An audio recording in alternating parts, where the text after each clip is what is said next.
Hello viewers, for our BSc program with Geography as one of the subjects, we have a course on Physical Geography in which we have a block on atmosphere.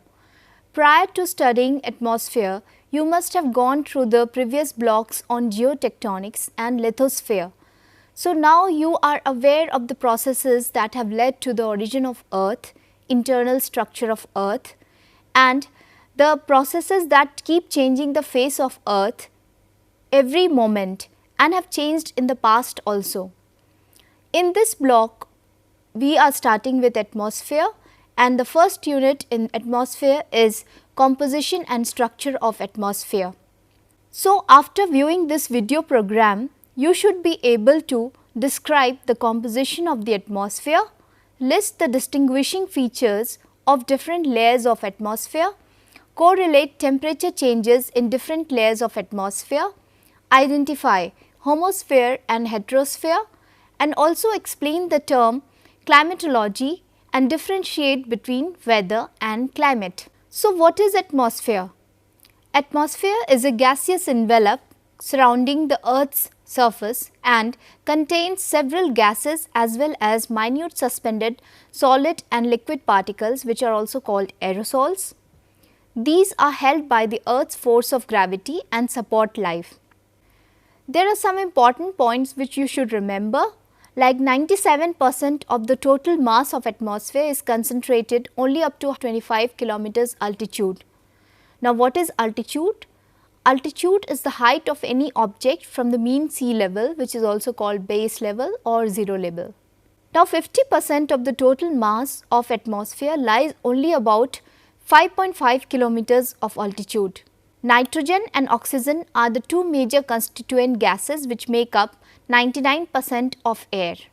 Now, this is also clear from this table. You can see that nitrogen and oxygen constitutes 99% of the dry air in lower atmosphere, and remaining 1% is formed by these gases like argon, carbon dioxide, neon, helium, methane and other gases. It is also important for you to note that the composition of gases like nitrogen and oxygen is constant in lower atmosphere, while some gases are variable gases, like you can see in this slide carbon dioxide, ozone, water vapor, due to human activities and other processes.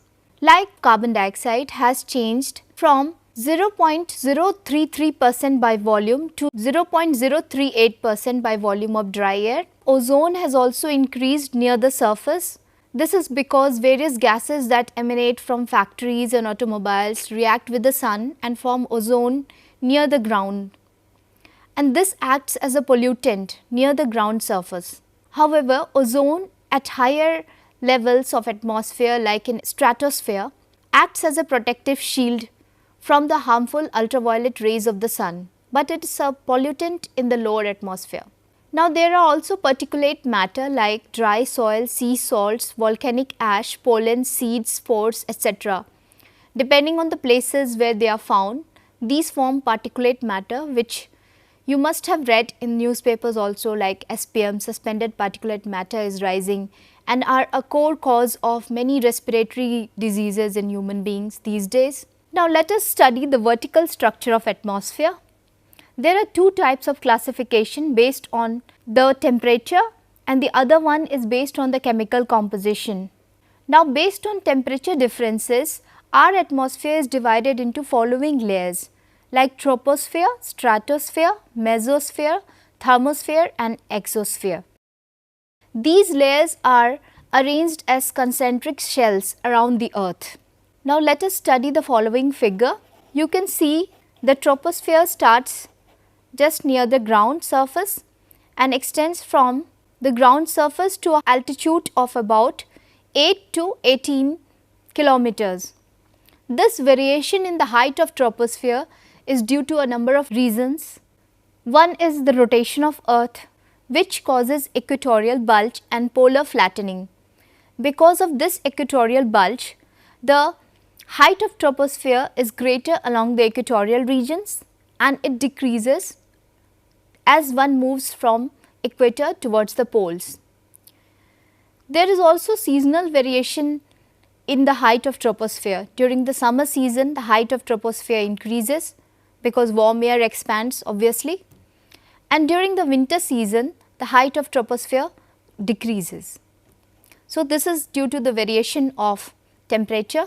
Troposphere is having maximum concentration of gases.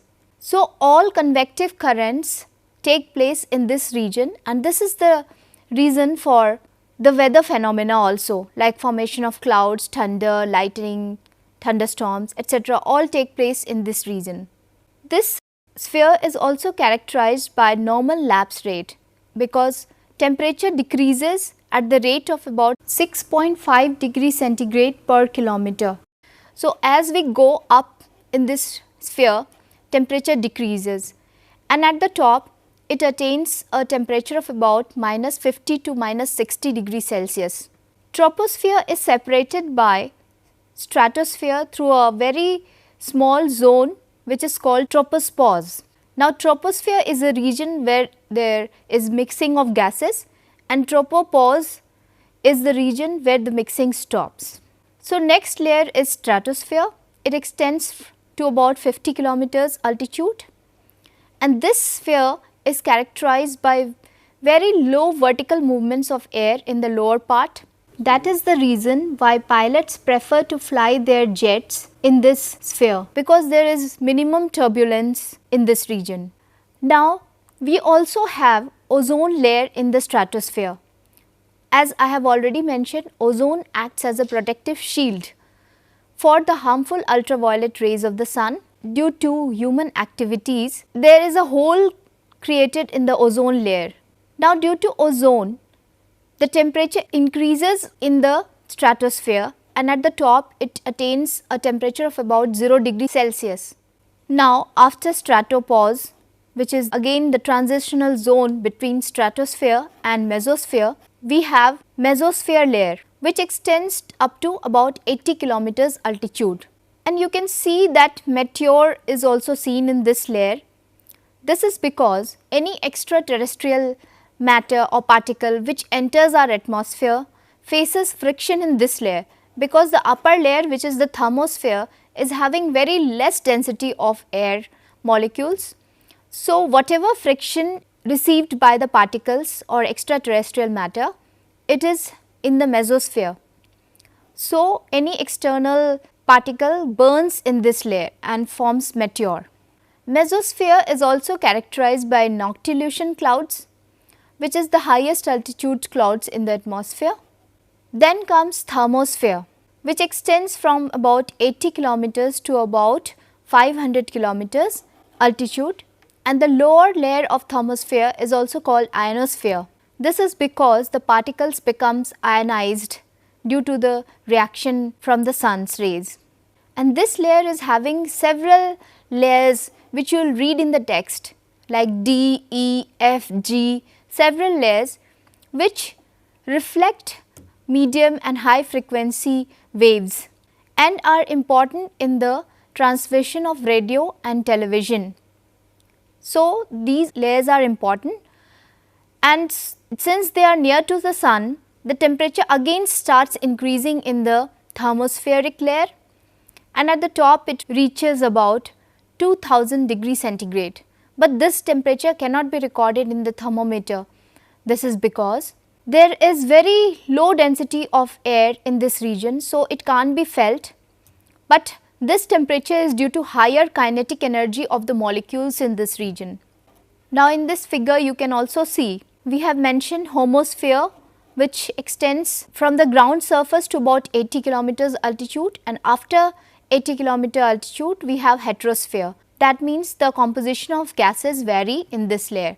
One important point to remember that in thermosphere we also see the phenomena of auroras, which is due to the ionization of particles. Northern hemisphere it is called aurora borealis, and in the southern hemisphere it is called aurora australis. After thermosphere we have exosphere, which separates the atmosphere to the extraterrestrial space.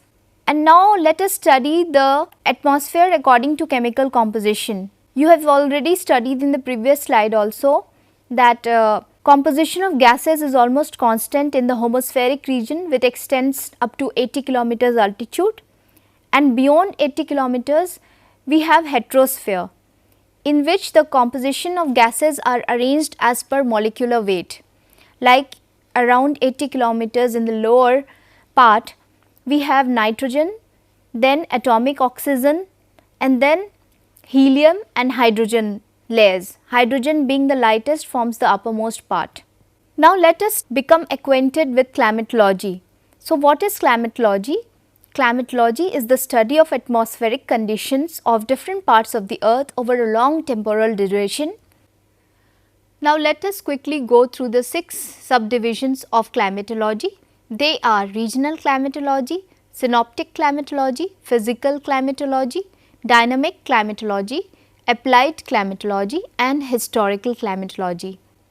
Regional climatology is the description of climates over selected areas of the earth, while synoptic climatology is a new approach to regional climatology which takes into consideration weather and climatic conditions of an area in accordance with the prevailing pattern of atmospheric circulation. On the other hand, physical climatology investigates behavior of elements of weather or processes in the atmosphere. Dynamic climatology concerns with atmospheric motions in various seasons and general circulation of atmosphere. Applied climatology is concerned mainly with the climatological knowledge for the benefit of mankind, and historical climatology studies the development of climates over time. Now let us study about weather and climate. To a layman, these terminologies appear similar, but weather means the conditions of atmosphere at certain place at some specific time, while climate on the other hand is the average of atmospheric conditions of an area over a considerable period of time, say about 35 years. Now let us recapitulate what we have studied in this video program.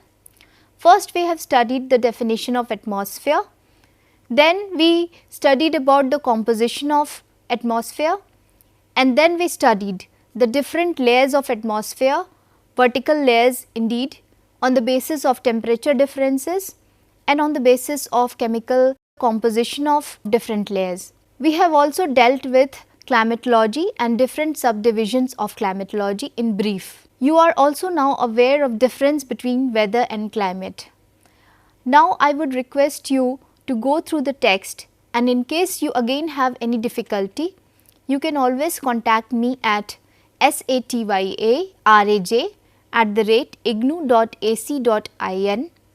Thank you.